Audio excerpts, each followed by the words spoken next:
Iran कराना चाहता है ट्रंप नेतन्याहू की हत्या, सिर पर रखेगा 43 करोड़ का इनाम, हो चुकी है प्लानिंग। नमस्कार, मैं हूं आपके साथ आयुषी गुप्ता। देखिए, पश्चिम एशिया में चल रहे युद्ध के बीच शांति वार्ता अटकी हुई है। इस बीच ईरान ने अमेरिकी राष्ट्रपति डोनाल्ड ट्रंप और इजरायली प्रधानमंत्री बेंजामिन नेतन्याहू के सिर पर इनाम रखने का प्रस्ताव तैयार किया है। ईरान की संसद जल्द ही इससे जुड़े हुए एक बिल पर वोटिंग करने वाली है, जिसमें ट्रंप या नेतन्याहू को मारने वाले किसी भी शख्स या संगठन को 5 करोड़ यूरो यानी भारतीय लगभग 43.5 करोड़ रुपए का इनाम देने का प्रावधान है।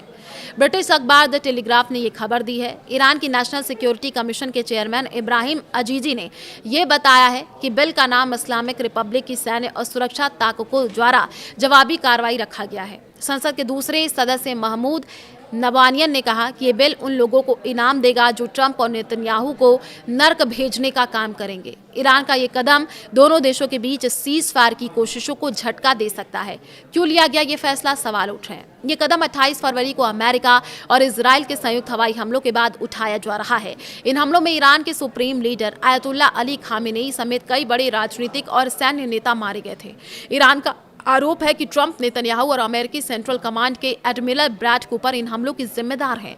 ईरान अब पहले की तरह सिर्फ फतवा या प्रचार अभियान नहीं चला रहा है, बल्कि संसद के जरिए औपचारिक कानून बना करके ये इनाम रखना चाहता है।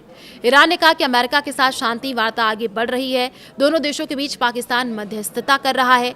ईरान का कहना है कि उसने अमेरिका के नए प्रस्ताव का जवाब दे दिया है। अमेरिका की शर्तें काफी सख्त बताई जा रही हैं, जिनमें शामिल है ईरान का कोई युद्ध मुआवजा नहीं मिलेगा, समृद्ध यूरेनियम अमेरिका को सौंपना होगा, देश की जमी हुई संपत्ति का सिर्फ 25% से भी कम वापस मिलेगा। ईरान के अधिकारी चेतावनी दे रहे हैं कि अगर अमेरिका या इजराइल ने फिर से हमला किया तो इसका जवाब दिया जाएगा। वर्तमान में दोनों पक्षों के बीच नाजुक सीज फायर चल रहा है, लेकिन तनाव अभी भी बहुत ज्यादा है। ईरान का ये नया कदम स्थिति को और उग्र बना सकता है।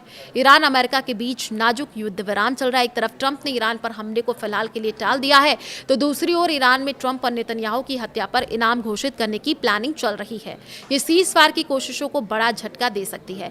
पिछले 24 घंटे के 5 बड़े अपडेट्स आपको बता दें। ट्रंप की ईरान को धमकी, जल्दी समझौता करो वरना कुछ नहीं बचेगा। ट्रंप ने ईरान को चेतावनी देते हुए कहा कि घड़ी तेजी से चल रही है और अगर जल्द समझौता नहीं हुआ तो गंभीर नतीजे होंगे। अमेरिका इजराइल की ईरान पर नए हमले की तैयारी। रिपोर्ट्स के मुताबिक जर्मनी स्थित अमेरिकी ठिकानों से हथियार लेकर के दर्जनों कार्गो विमान इजराइल पहुंचे हैं। वहीं नेतन्याहू और ट्रंप ने संभावित सैन्य कार्रवाई को लेकर के बातचीत की है। हॉर्मुज में संकट बढ़ गया है, 1500 कारोबारी जहाज फंसे हैं। ईरान तनाव समुद्री नाकेबंदी के बीच स्ट्रेट ऑफ हॉर्मुज में करीब 1500 कारोबारी जहाज फंसे हुए हैं। इन पर 20,000 से ज्यादा नाविक मौजूद हैं। एक्सपर्ट्स ने मिसाइल और ड्रोन हमलों का खतरा बताया है। सऊदी अरब पर ड्रोन हमला, कुवैत, कतर ने निंदा की है। सऊदी अरब ने दावा किया कि उसके एयर डिफेंस सिस्टम ने इराक की दिशा से आए 3 ड्रोन मार गिराए। कुवैत और कतर ने इसे सऊदी संप्रभुता और क्षेत्रीय सुरक्षा पर हमला बताया है।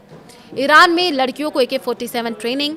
अमेरिका के साथ बढ़ते तनाव के बीच ईरान में युवा लड़कियों को AK-47 असॉल्ट राइफल असेंबल और डिसअसेंबल करने की ट्रेनिंग दी जा रही है। इससे जुड़े वीडियो सोशल मीडिया पर वायरल भी हुए हैं।